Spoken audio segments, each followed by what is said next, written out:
Good morning. My name is Aina Stivshunina, the change manager for Iris, and I would like to welcome you to the online training session on how to register for Access for Iris for the first time and what are the research product identifiers and how does EMA uses them. This training is a live broadcast that is being recorded and will be published on the EMA website in the coming days. The objective of this training is to give you a brief introduction of the IRIS platform and what benefits it brings to the industry stakeholders.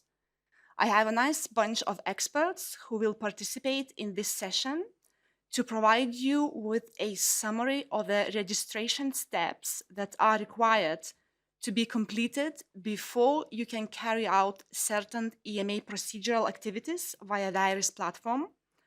Specifically, this relates to the use of other EMA systems that IRIS integrates with, such as the EMA Account Management Portal and Organizations Management Service. We will also explain to you the concept of the research product identifiers and give you a demonstration on how to request a new or transfer the existing RPI via IRIS. At the end of this session, we will inform you where to find relevant guidance or to seek technical support. We hope that by the end of this training session, you will be able to understand registration steps you need to complete in order to access IRIS for the first time and submit your application, understand the purpose of the EMA Account Management Portal and how to use it to request or manage user access, understand the purpose of the Organization Management Service and how to use it to register an organization or update organizational data, and understand the concept of the research product identifier and how to submit a request to create a new or transfer the existing RPI via IRIS.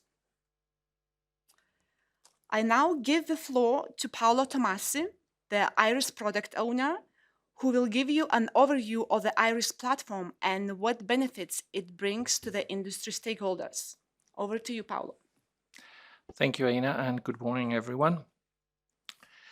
So IRIS is a platform to manage scientific submissions, in particular to the agency, but also other types of submission that cannot really be considered scientific, such as parallel distribution procedures, which were one of the first group of procedures that were included in IRIS. The system is entirely cloud-based on the web and is accessed with a browser. There are four main components of the system that I want to show you today. So the first is the submission platform. This we call the industry portal, and this is what applicants and market authorization holders will access to provide EMA with data and documents pertaining to their applications. The important points to consider is that we are replacing the PDF application forms with online web forms. The system allows you to submit the data and attach documents and pre-populates, whenever possible, some fields with data from existing regulatory entitlements or previous submissions. It also allows you to see all the current ongoing applications, those that have been completed, and also, of course, those that are being drafted and are not submitted yet to the EMA. Then, internally at the EMA, we use a different interface. We call it the CRM, the Customer Relationship Management Interface, which is the evaluation validation platform that the EMA uses to progress the procedures, which we call now cases. The third component is the network portal. So this is a portal similar to the industry portal, but it is used by the regulatory network. That means the committee members and shortly also the assessors in the National Competent Authority. They have a limited view on the submission data, but they can see every document that is in the document repository, and they can review and contribute to the documents in real time in the repository, which makes me come to the final fourth component, the document repository. This is based on SharePoint technology and is accessed by both EMA staff and the regulatory network via the two previous interfaces and platforms that I've shown you. It's one secure platform. Industry, however, can only upload documents and in some cases remove them from the repository, from the SharePoint repository, but there isn't direct access to the features of SharePoint from the industry portal. The technology on which the system is based is Microsoft technology. Dynamics 365 is the software under the CRM and the portals, and I've already mentioned SharePoint Online and Office 365 applications for the document management. We also use Teams internally for the development of the system. These Microsoft technology, including the Azure Directory for the users, are linked to the existing EMA software tools that we use, and some of them will be presented today. IAM is the account manager, OMS for organizations, RMS for referential data, SMS for substances. PMS is not yet associated, integrated, and it's being developed as we speak. And there is also an integration with SAP, our financial management system, and SciMed and SCAD, which are the current databases used for centralized procedures and for scientific advice.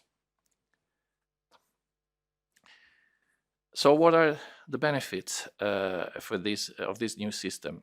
Well, first of all, the interface is built to be as user-friendly as possible and allows the submission to be drafted directly online. I like sometimes to call it the Amazon for the agency, in which data and documents can be directly uploaded in a simple way via a portal. Once you've registered and you have your account set up, creating a submission is really simple, is simpler than in the past, because there's usually no need or limited need to look for guidance documents in several web pages in the agency.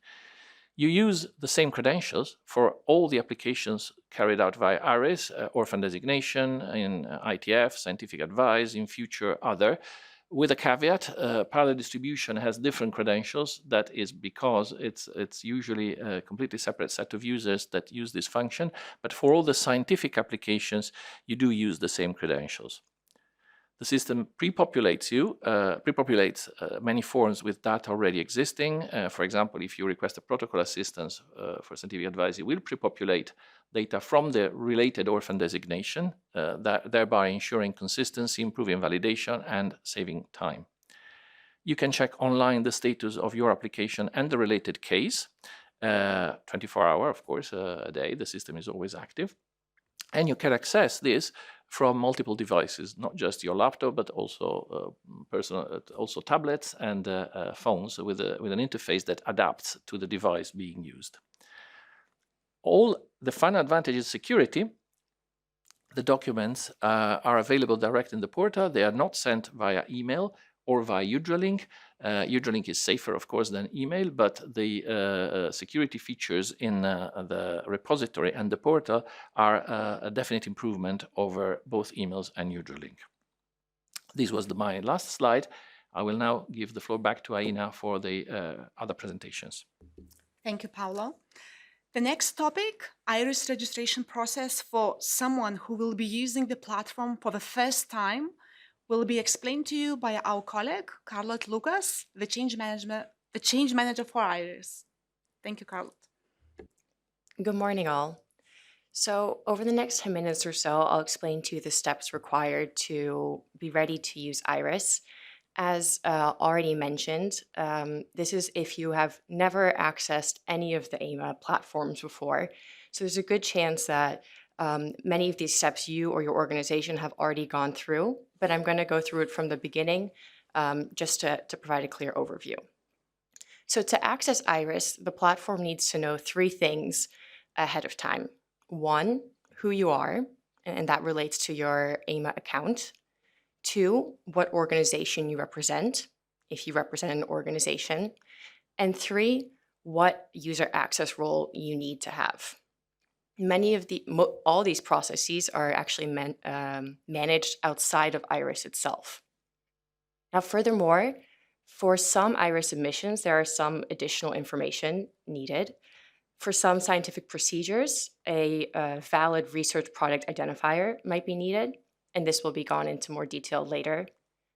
And also some procedures involving a fee may require an AMA customer account number. Now, the following presentation that I'm about to show is available to all of you already on the IRIS website. There's also going to be links throughout this presentation that are to more detailed guidance, and this is also already available to you. So as I mentioned, the first thing that the platform needs to know is, who are you? And this is done via the AMA account. So via this presentation, you can answer, do you have an AMA account? If you don't, you can say no, and it'll provide you with the steps that you need to go through. So you go to the IAM portal, the AMA account management portal, and you have an option there to create an account and self-register. If you're not sure if you have an AMA account, you can also go to the IAM portal and click not sure if you have an AMA account. And then it'll provide you some details to check. If you do have an AMA account, or after you have registered for one, you can go to the next step. And that is whether your organization is registered within AMA. If you don't know, you can look up whether your organization is registered in 3 different ways. The first one is when you are requesting your access in the AMA account management portal. There's a part where you will need to identify your organization. If your organization is not part of that list, you will know that the organization is not registered. 2 other ways to check is, 1, to go to the IRIS portal, where there's a full list of the organizations registered, or to the SPOR portal. So once you have checked whether your organization is registered, you either will need to register if it's not already, or you can move on to the next step. If your organization is not registered, you will go on to the OMS portal and create a change request. Now, please note that registration of a new organization takes 5 to 10 working days. So that's why we recommend to get registered as soon as possible, because the wait time between registration and actually being able to access IRIS may take a while. Now, once you have registered your organization, the next step is to request access to IRIS. This is done via the AMA account management portal. You have to request a specific role. Now, please note, before people can request a role, one person within your organization must already be registered as the IRIS industry user admin, as this person will be approving your user access request. Only that first request for the user admin is granted by AMA. And this is also done within the AMA account management portal, but additional documentation is required. Now, there's different types of roles you can request. There's the manager role and the contributor role. The manager role has more rights. You're able to create, submit, edit, and withdraw an application, whereas with the contributor role, it only allows editing. Now, please note you can have both the user admin and the manager role at the same time. And for individuals who are not affiliated to an organization, there's also an option to request an IRIS individual user role. Once you have requested that access, you're now able to start using IRIS. So you will go to the IRIS website, sign in using your AMA account information, your specific AMA email, and username, and now you can use the platform. Now, as mentioned before, some submissions require some extra information, such as an RPI or an AMA customer account number. So if you require an RPI, you can check to see if it already appears in the IRIS selection list. There's multiple ways to do it. I won't go into too much more detail at this moment because we will do so further in the presentation. But please note that this registration document will provide you with the information to request an RPI. Now, also for an AMA customer account number, if you don't have one yet, you can request a customer account number by going to the AMA invoicing portal and clicking on Register Now. And having gone through all those steps, you should be ready to proceed with your submission.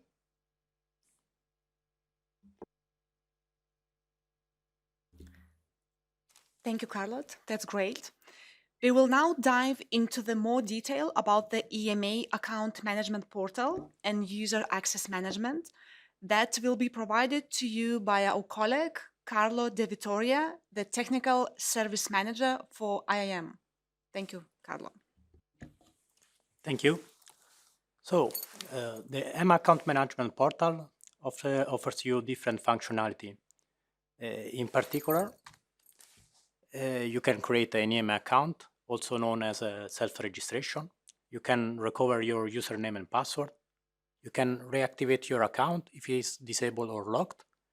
You can change your contact details, and you can request access in behalf of an organization.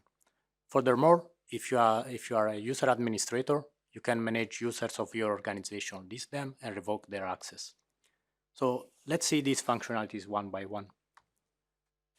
The first one is the self-registration. So if you don't have an email account already, you can self-register yourself by providing few details and going through the self-registration process. Please note that you already have an EMA account if you have access to other EMA applications like OdraLink and the EMA Service Desk. There is a full list of applications available on the system. If during the self-registration process you get a message that your email is already in use, you can use the forgot username functionality to retrieve it. If you want to have access to ARIS as an individual, there is a checkbox that you can tick directly on the self-registration page. Please note that this will give you access to ARIS as an individual, but not in behalf of an organization. This is a different set of steps that we'll see later in the presentation. If you want to recover your username and password, there are two links that will guide you to retrieve this information. Please note that if you don't see an email coming from us after this process, you have to check your spam folder. All the emails that are coming from us are coming from register@ema.europa.eu. If you receive a notification that your account is disabled due to inactivity, you can still use the forgot password facility to reactivate your account. This is also working if your account is locked. The process is that you will receive anyway a notification where your account is disabled due to inactivity 2 weeks, 1 week, and 1 day before the account is disabled. You just need to log in one of our applications to make sure that your account is not disabled. Again, if your account is disabled, you can enable it by using the forgot password functionality. After you are self-registered, you can still edit your details. You can change by yourself your email and your mobile phone number. If you want to change your name or surname, you need to open a ticket with the service desk. This functionality is available in the portal. Once you log in, you will see an edit identity button to click, and this will bring you directly to the form where you can change your details. Another functionality that the platform is offering is the possibility to request access on behalf of an organization. Please make sure that your organization is registered in OMS before starting this process. This will speed up things. The first step is to set up the user administrator for the organization. To do so, depending if you need to have access to ARIS or parallel distribution, look for the user administration role in the platform. If you are the first user administrator, you need to attach a signed affiliation template. This is to prove that you are authorized from your company to act with this role. When you submit the request, you will see a form to select the organization that you previously registered in OMS. The first user administrator is approved by the EMA, only if the affiliation template letter is provided. Once the user is approved, he will receive a notification with the decision, with the approval of or the rejection, with a comment explaining why the access was approved or denied. After the user of the administrator of the organization is set up, other users can request access to IRIS, and all these requests will go to the user administrator previously set up. So the EMA is not involved anymore in approving access for the application. All the decision, again, approval or rejection, are notified to the user.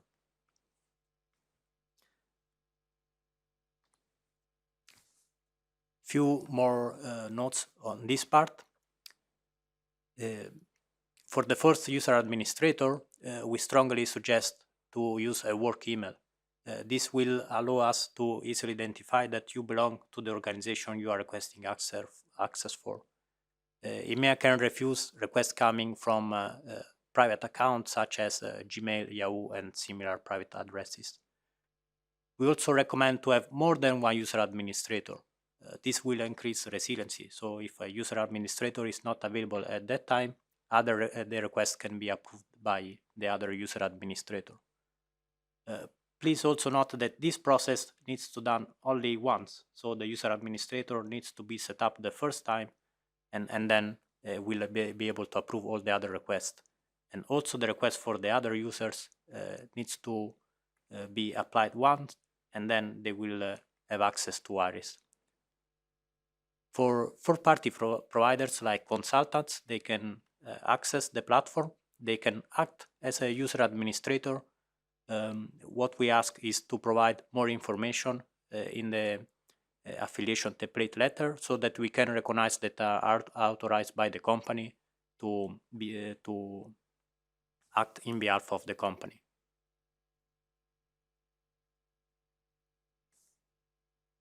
With a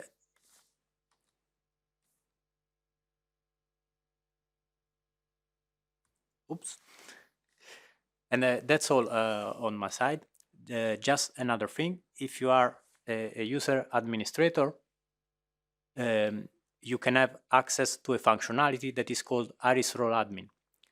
So here you can list all the users of your organization with the list role functionalities, and you can revoke access. So you can select a user and revoke his role for IRIS. This will take away the access from IRIS, and the user will not be able to access the platform anymore. Thank you, Carlo. The next topic will give you an overview of the organization management service and what the process looks like if you need to create a change request to register a new organization. Deborah Martins is our subject matter expert in the organization management service. Over to you, Deborah. Thank you, Aina. Thank you. So, giving you more information and some tips in order to have an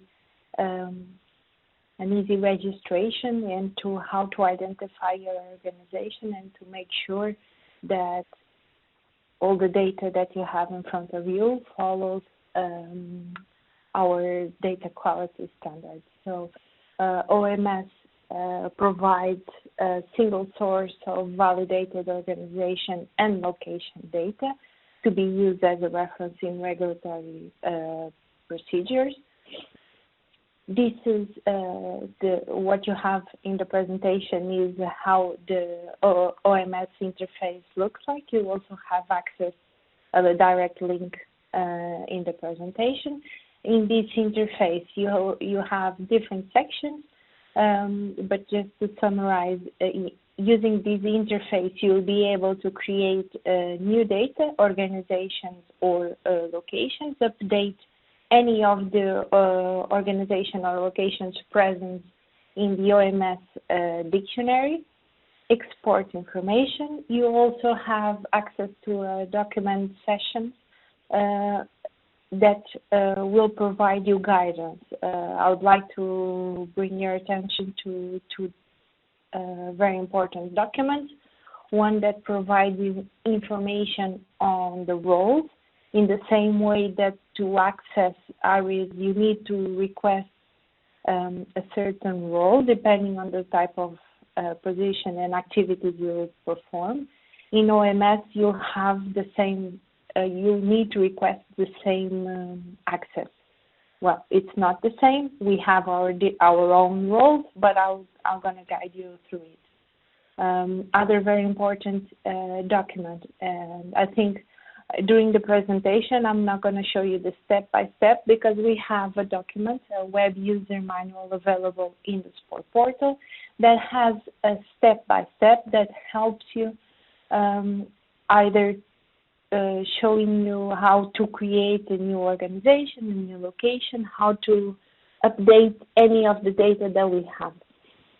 So I don't want to go into much detail on this. All the documentation is there, and it's just following the guidance. Next slide, please, Aina. Thank you.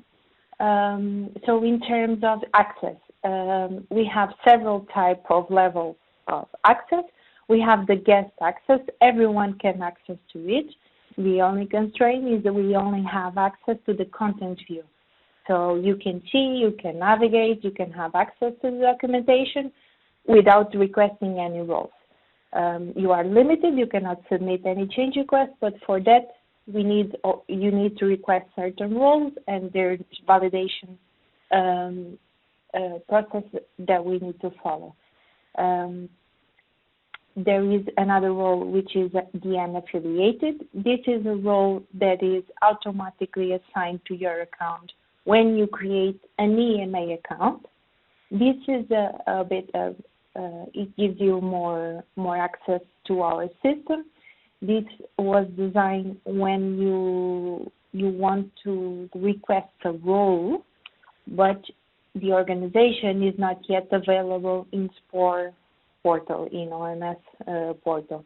And for this reason, we created this role. It's something that is automatically assigned. So by logging in and creating your account in IAM, you'll be able automatically to create one change request at a time to create an organization. Once the organization is registered in OMS, you will be able to affiliate yourself with that organization, or you have unlimited organizations that you can affiliate with.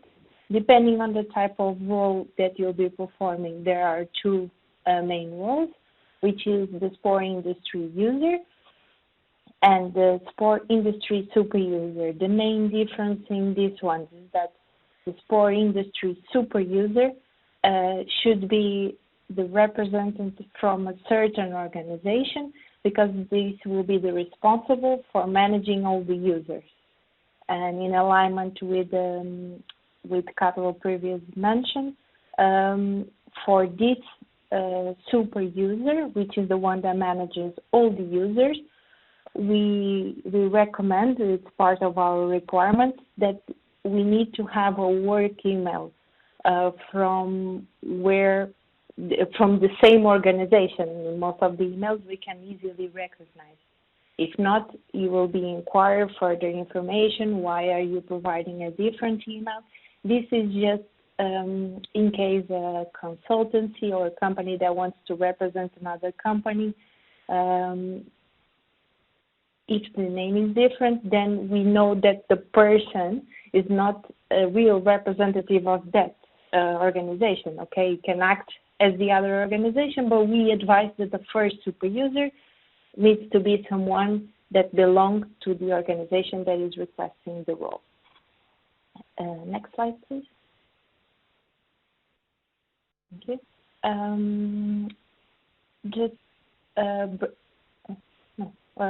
With the previous one, please. Thank you. Just some basic concepts. You'll see that OMS will not be a copy from all the documentation that you have. But that's fine, because the goal of the OMS is to have a standardized list of organizations and address. So the system, we will manage this data, And what you will see in OMS is you'll see an equivalent information from what you have in your documentation, in this case in the trade registry. Not an exact copy, but it will be an equivalent of your organization. OMS, as I mentioned, is a reference source of information. For this, we use mainly legal binding sources, depending if we're talking about an European organization or outside of the Europe.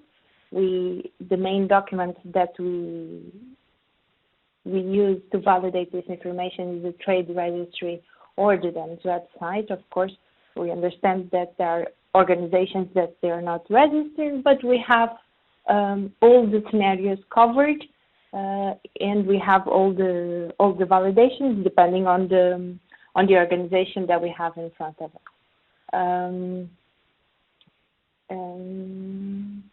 What is important here is indeed to have that OMS reflects the organization as a legal entity, that we need to make sure that the relationship between the organization and the address is indeed correct, and the data is not a copy, but is data that is standardized and reflects the reality. Next slide, please. Having this in mind, bear in mind that these are the rules, and there will be no copies. There will be slight difference, but the representation will be the same. With this in your mind, then if you are identified as something that is not correct, something that is out of data, that needs to be updated, you can also, as long as you have already your role assigned, can also submit a change request to provide any updates, any changes into the OMS dictionary. I would just would like to highlight that any user, as long as they have an industry role, they can submit any changes to any of the organizations present in the OMS dictionary. Now, the only thing that we require to be able to validate that information and to be able to proceed to approve is the supporting documentation. This is a crucial step while submitting the documentation. Unfortunately, this is the key. We have 50% of our change requests, they are rejected due to missing documentation or due to the documentation that was submitted was invalid and we were not able to validate the data. So I would like to reinforce here that you can submit any changes as long as you provide the supporting documentation.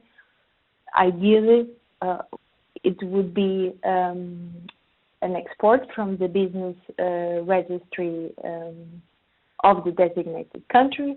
If not available, a registry from the DEMS website, or even if none of the previous are available, the GXP certificate.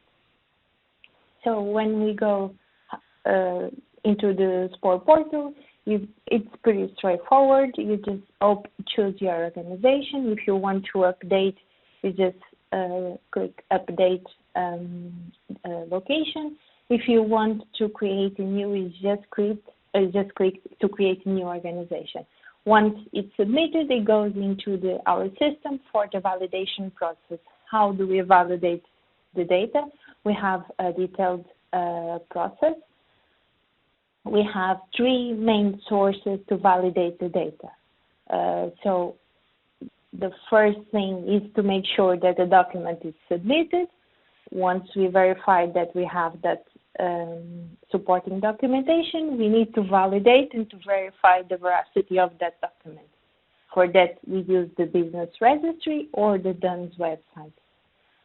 After we validate the information, we need to standardize the data according to our OMS data quality standards. And here is where some names might be slightly different, but the representation will always be the same. The idea is to have standardized list, and for that we may need to apply. We're not going to change any of the information. I'll give you a simple example. If an organization in the business registry is registered as limited, it may happen that in our rules for a certain country, we do not write the organization name with the legal entity limited. What we do is we do a slight change and we write it LTD. The representation, it means the same thing, is written only in a different way. Other guidance and reference that we use is a system reference file that we have in our database, which is called Address Doctor. This is focused to validate, it helps us validate the locations, the location information. So here at the location level, it's possible that you'll see that there are also some slight changes. There may, the data that is available in OMS may have more information than the data that you have in a trade register. Once again, what is important is to make sure that both represent the same physical place. This Address Doctor, it's something that we as OMS data managers, we do not validate this. It's something that is embedded in the system. These files that the system have, they are all coming from the National Postal Service from all the countries. In this case, we have more than 240 countries. So all these to ensure that the information that we have is an actual address, to make sure that the address that we have in front of us is a mailable address. Once all the steps, the validation steps are finalized, and we have a final decision that the organization the change request can be approved or not, then we proceed with finalizing the change request. If the change request is approved, the data will be published in the OMS dictionary. If the change request is rejected, the user will be prompted with an email with the justification why the change request was rejected, and further guidance on what to do in order to have an approval upon the next change request to be submitted. Bear in mind that we have an established SLA from 5 to 10 days, so these will all happen before you go into IRIS. So this would be great if you could do it with a few days in advance, because if your change request is rejected, we are adding more time into those 5 days. And I'll pass the floor to Raina. Thank you. Thank you, Deborah.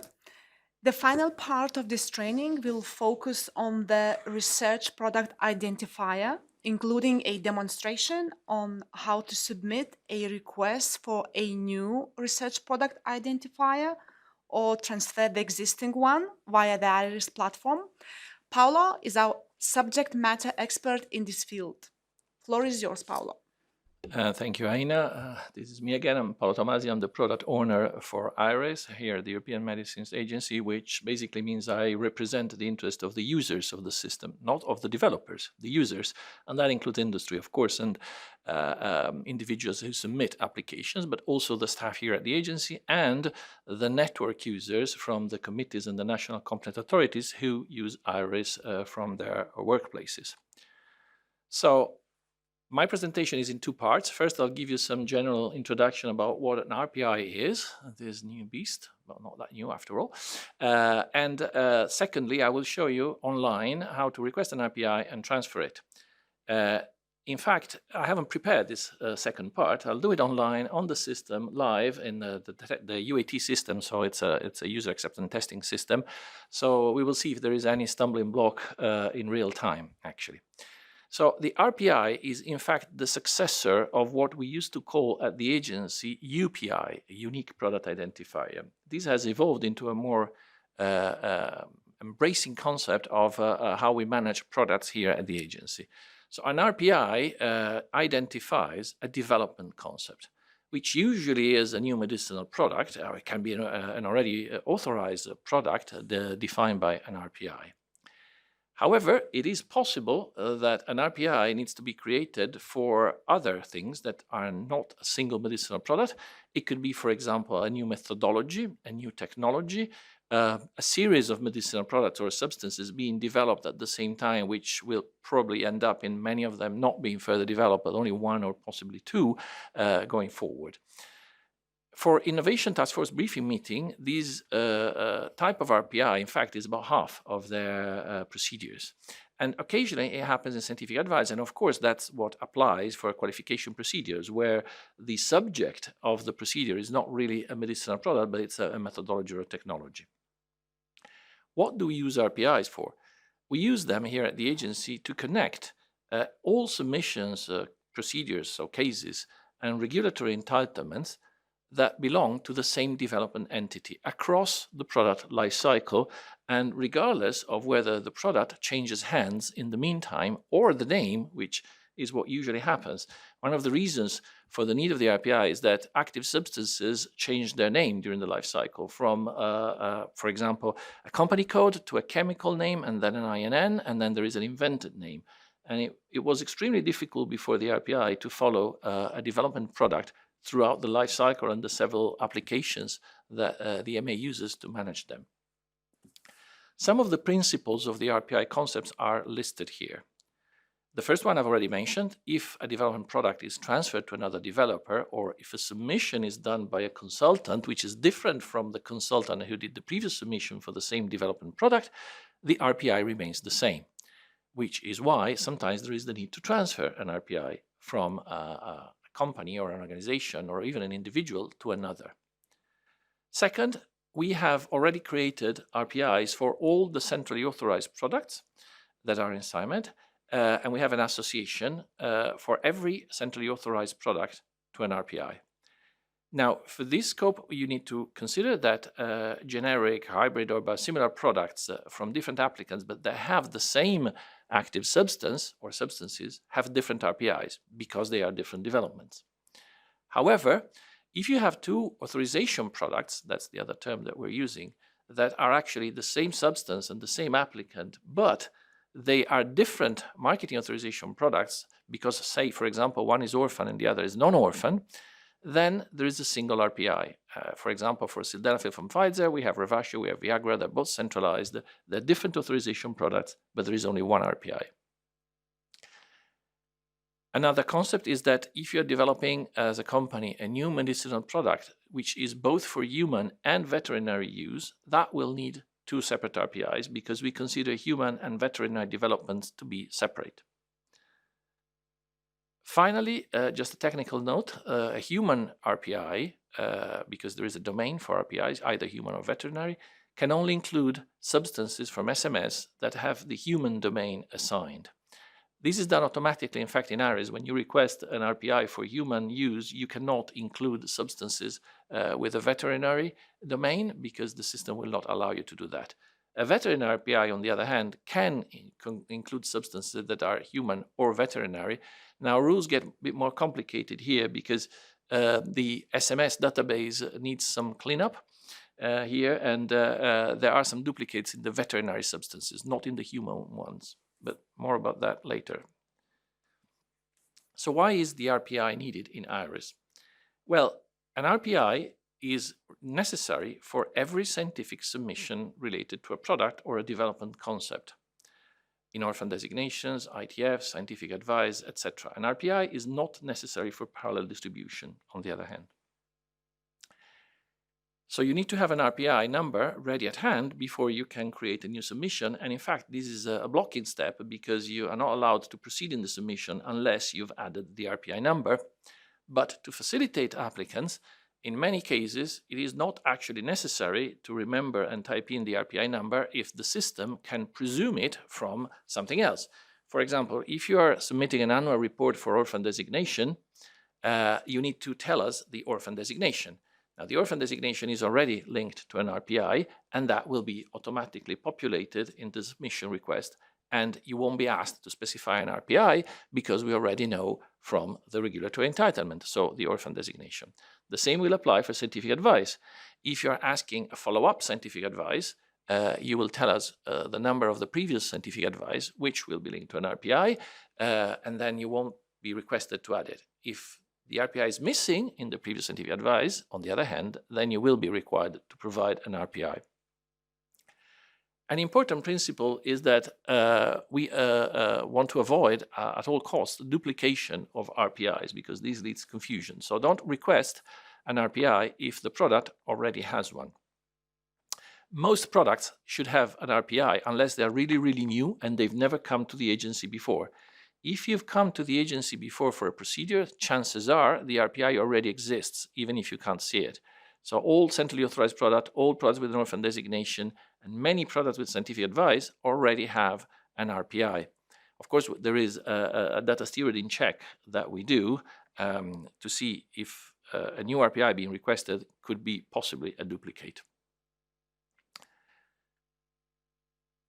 The main thing from this slide to remember is that normally RPIs are requested in IRIS, and I will show you how this is done, but there is an exception. If the RPI is not for a single medicinal product, but it's for a technology, methodology group of products, then the request is not done in IRIS, and you will need to contact directly the office that is meant to manage your next submission.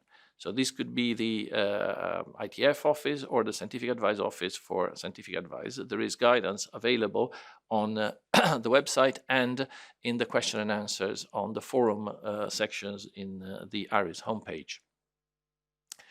Just a note on the active substances. To create an RPI, you need the active substances to be already present in the SMS database as both authorized, which means doesn't mean that the product is authorized. It means the substance has been okayed and mastered by the EMA. So first of all, you need to check if the substance is included in the EMA public list of all authorized substances, which is available again in IRIS. And in fact, I can actually show you.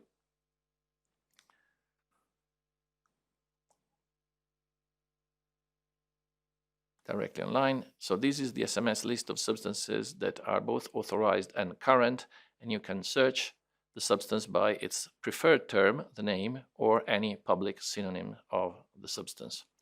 That's the first thing to check. If the substance does not appear in your search, then you need to request registration. This is a completely separate process in EMA. Currently, there is a need for an EMA service desk request, but this process is changing, so I'm not presenting it today. That will be probably the object of a further training. Again, active substance registration may take up to 5 working days. It's usually quicker, but it can take up to 5 days. Now, as I mentioned, it's possible that an RPI exists, but when you try to create a submission, you can't find it. It doesn't pop up in the list of the RPIs assigned to your organization or to you as an individual, if it's an individual submission. Why can this happen? Well, usually what happens is that the RPI exists, but is assigned to another organization. And this could be your same group of organizations in another country. So if you're working for ACME Italy, it may be that the RPI is in the name of ACME Germany. And these are 2 different parent organizations for OMS and for IRIS, which means you won't be able to see ACME Germany products unless you're affiliated to ACME Germany and you're only affiliated to ACME Italy, say. Or it could be an entirely different organization. If the RPI is already assigned to an organization but you can't see it, there are 2 possibilities here. The first is that the RPI can be transferred to you, to your organization. This is done by the current owner of the RPI doing the transfer directly in IRIS. I will show you how this is done later, directly.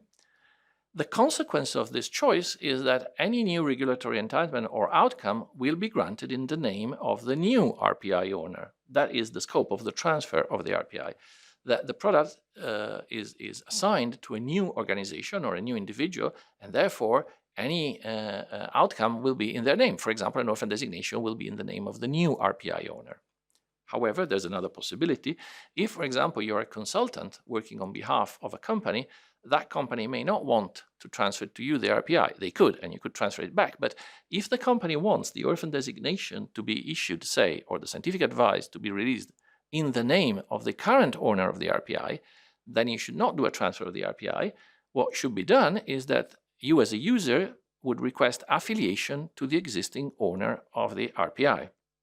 That is done in the account management portal, as Carlo has shown you already. In this case, any new regulatory entitlement or outcome will be granted to the current existing owner of the RPI. Of course, the other consequence of this is that as an industry manager affiliated to this other company that owns the RPI, you will be able to see all the RPIs of that company, and the company granting affiliation needs to be aware of this.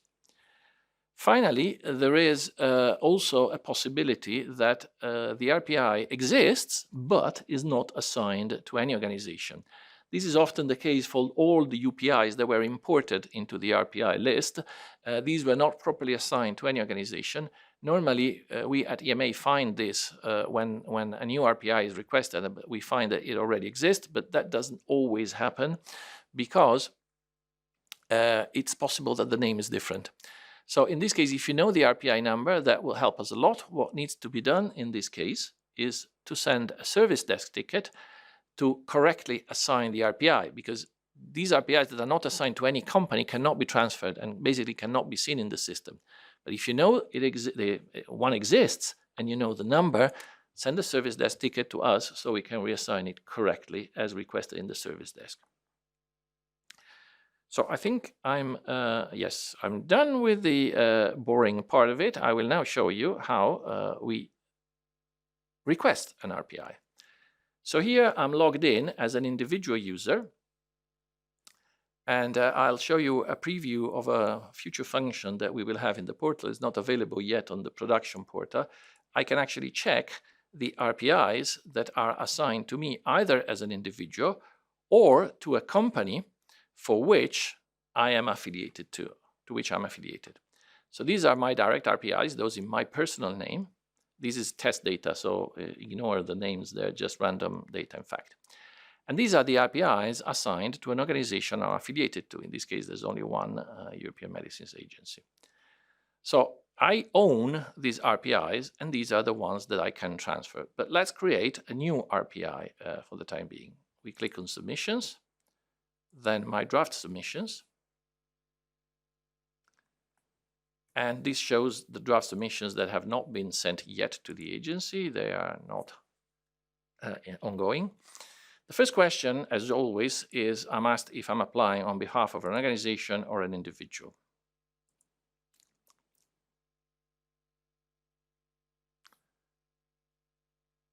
Here I will see a list of the organizations that I'm affiliated to. There's only one in this case, but there could be more than one. Second, a location is requested to be specified. That will be the location assigned to the RPI. Here, if I don't want to see the whole long list, I can put a keyword like product and then select research product. And here I just select my name as manager. In the case of RPI request, there is no need to attach any document to the submission, in fact. I don't need to add any contributors to this submission because it's a simple one. And there's a bit of warning here, but the only thing really, the only tab in this request for RPI is this. The first data that is mandatory is to specify whether this RPI is for human use or veterinary use. It's optional to provide information on the mechanism of action or any product description here, but this is not mandatory. We encourage it, but it's not mandatory. Then we have to specify the substances that we want in this RPI, and I'll just select 2 random substances. You can select any number of substances here. And it's also mandatory to select at least one enabling technology that applies to the product or its development. There's a list of about 30 or 40, I believe, concepts. I can select 2. At least one is mandatory. If none applies, not applicable is also a possible choice. Now, if I want to proceed with the application, I click Save and Return. But as you can see, an error message is thrown because I haven't added the nature of the active substance information. We request applicants to tell us more about the active substance by clicking on Edit for each active substances and telling us more details on the type of substance, because here it says it's a chemical, but it could be a radioactive chemical, for example. So in this case, it's a simple chemical substance, so we select this and submit. This, by the way, is the domain of the substance, and if you try to add one with the domain veterinary use, it won't work. So this is a complex substance. It's already there, so there's no need to add, or if you want, you can modify the nature of the active substance. In this case, it was already pre-populated in a previous submission, clearly, so we don't have to add it. And once this is done, basically we're finished with the application. We just need to confirm that we are, if we are an SME or not. And that's it. That's the last chance to change our mind and not send the submission, but in this case, I have decided to send it. Now, an RPI request needs to be processed by EMA data stewards, so it usually takes a day or two, not more. It can take up to 4 or 5, but usually it's a day or two. On the other hand, RPI transfers are completely automated, so there is no intervention from EMA. If a company decides to transfer to an RPI to another company, this is done easily and directly. So how would I do that? Again, I go to my draft submissions, create new submission. This time I'm applying as an individual because I want to transfer one of the RPIs that I own as an individual.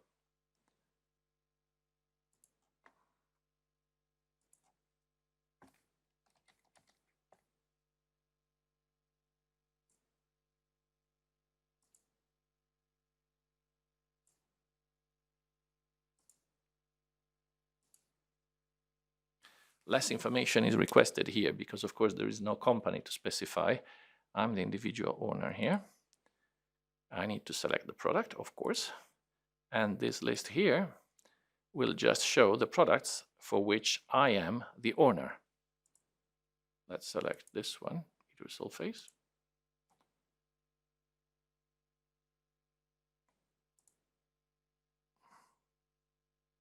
This is an RPI that contains idursulfase, of course. Transfer detail. I need to specify who the new sponsor is. Is it an individual or is it an organization? Let's say it's an organization. And of course, this is the OMS list, the one that's been just presented. And I want to transfer it to this organization. And I need to specify which location I want to transfer it to.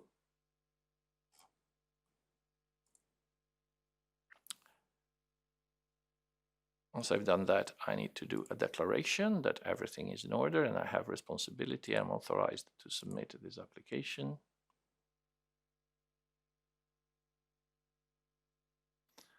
And the last step is the same. No need to specify if we are as SME here.